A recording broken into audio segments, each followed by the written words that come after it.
Stealth archery in Skyrim is game-breakingly overpowered. There's no possible way to make it bad, right? But what if you wanted to play as the worst archer known to merkind? Someone so inept at the art of pulling a bowstring that it's a wonder they haven't William Tell'd themselves out of existence. Well, today, I will become that man. Mer.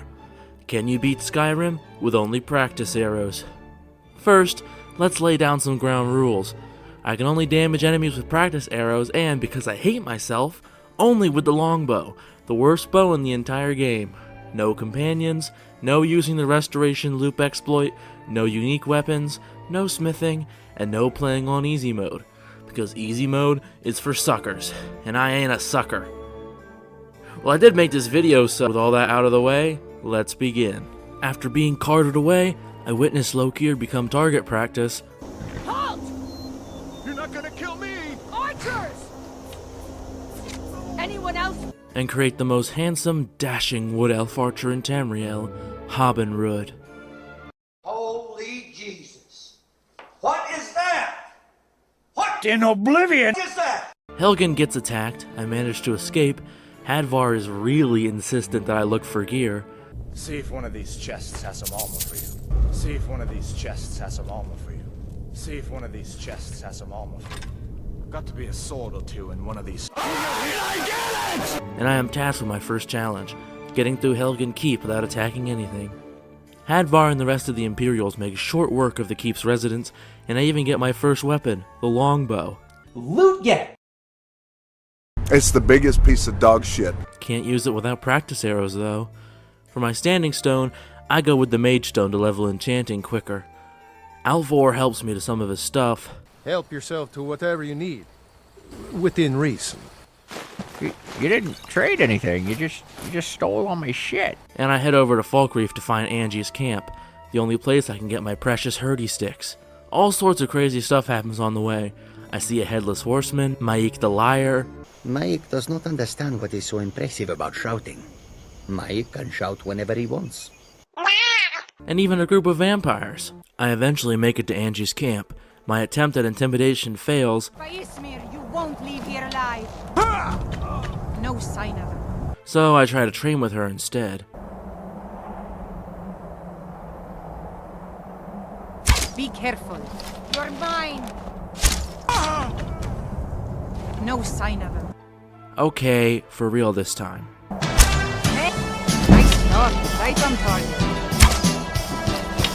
Great shot. Now hit the target to the right.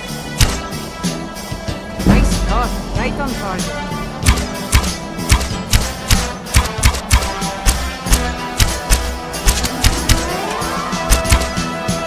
You did it. All 4 targets in 10 seconds. Nice job. No sign of it. With my archery level up, I can tell you how ammo will be obtained for the entire run. Like this. Here you go. Here you go. Here you go. Yup. Just tell Angie you need arrows, drop them, and she'll happily give you an infinite supply. I'm not gonna ask, I'm just glad I don't have to worry about running out of arrows. Finally a master marksman, I can show my amazing skills to the world. I then head to Whiterun to do some trading, play out an overused joke,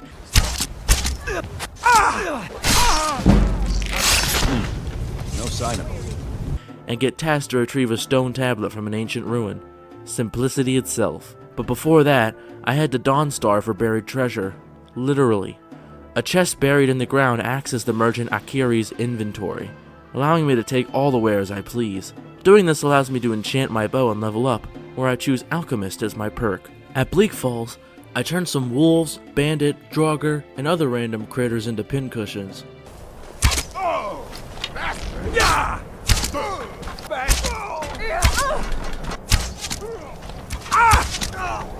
Fun fact, most people miss this hidden stash right outside of the entrance. I always love it when games reward you for exploration.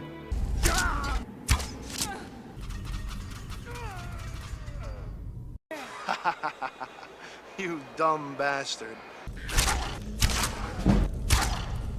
Oh shit! A spy! Spy! Where's my Tim to the spy?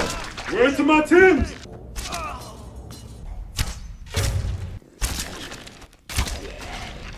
The fight with the Overlord isn't too bad, as I just keep kiting him around while taking pot shots. By the way, Jarl Balin does not like being interrupted. Not now. Not Tell now. me what you told me. Not now. About the dragon. Not now. No, that's Not now. right. We saw it Not coming now. from the south. Not now. I do some enchanting, brewing, and trading before heading out to slay myself a dragon. The dragon has strange AI. If you stay at the top of the tower, he mostly targets you with his fire breath, but if you're at ground level, he mostly fights everyone else. Regardless, he gets overwhelmed and I get myself a dragon soul. Jarl Balgruuf thanks me with what might as well be a ceremonial keychain, It's the biggest piece of dog shit. and I kill the worst assassin in Dark Brotherhood history, who couldn't even kill a Joker with nothing but fake arrows in his quiver. I knew something was up with Telrav, so I put him out of his misery as soon as I saw him. Making my way up to 7,000 steps isn't too bad, aside for some wolves and the one who shall not be named.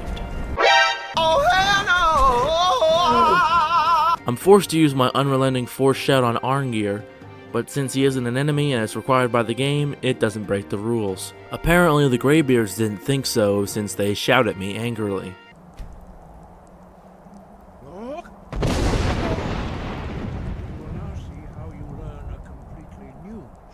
Don't worry, I get revenge by making Wolfgar look like a stumbling idiot.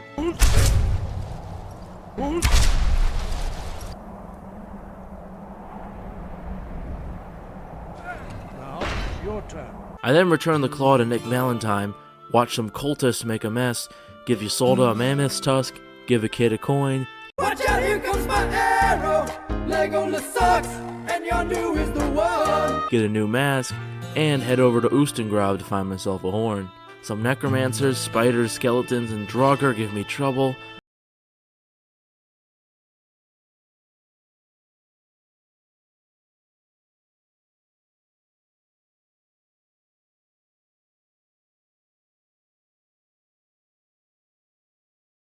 A shout, which will be invaluable later on, and I eventually make it through and read a note telling me to go to Riverwood. I witness Belle Delphine take non-existent armor out of an empty chest, Dolphin and I go to Kynesgrove and kill another dragon, and then head to Grey Winter Watch to pick up the MVP, the best weapon for this build, the one, the only, Froki's bow. It's the biggest piece of dog shit. I give Malborn all my stuff to smuggle up his cavities.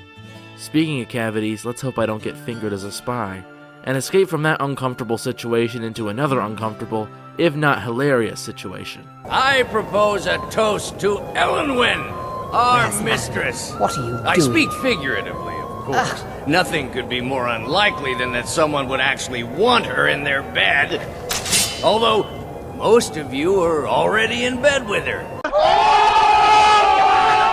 The Thalmor use magic, summons, bound weapons, and decent armor, making them formidable, yet not impossible, opponents. After learning that the Thalmor know nothing about the dragons, nice one, Dolphin, I head into the Ratway to take care of Riften's unemployment problem permanently.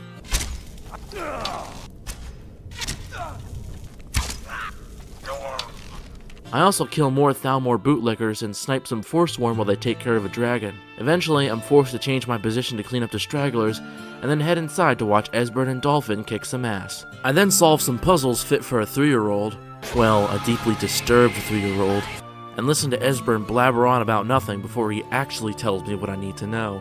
We need a shout to kill Alduin. I talk to Perfume Sax and he wants me to breathe fire on him. Again, since it's forced and he's not an enemy, not against the rules. I talk to an average Elder Scrolls Lordbeard, head into some dwarven ruins to kill some spiders and put down a feral kitty, and this is where the Become Eustace shout really comes into play. Not only can I use it to run past the hard-as-nails killer marbles, I can skip most of the dungeon with a well-timed jump. Fandor thinks he can woo Camilla Valerius away from me.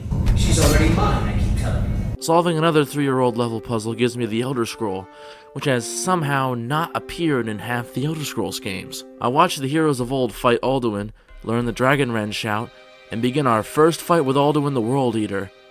And honestly, it could be worse. Sure, his meteors do a decent job of wearing me down, and his breath does pack a punch, but between me spamming Dragonrend, Particle Slacks helping me out, and hiding behind cover, it was pretty manageable. After talking with Esbern and the Jarl, I show you why I named my bow Faendal's Revenge.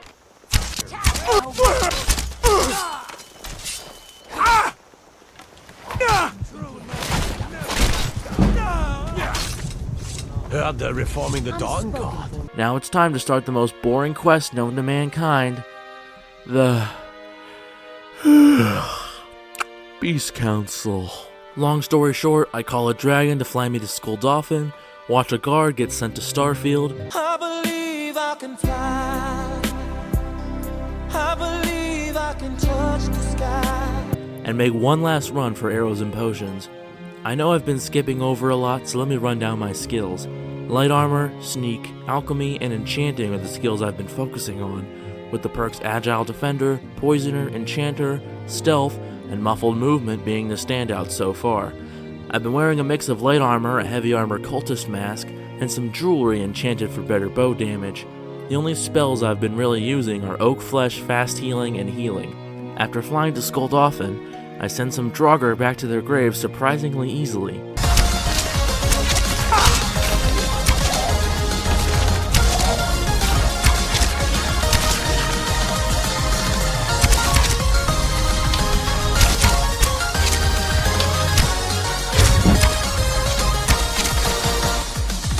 I think I've proven that no matter how crappy your build is, Stealth Archer can fix everything. I run past Nakarin into Dollar Tree Valhalla, shout at some mist, and fight the World Eater for the final time. The first time was a breeze, and this was no different, maybe even easier.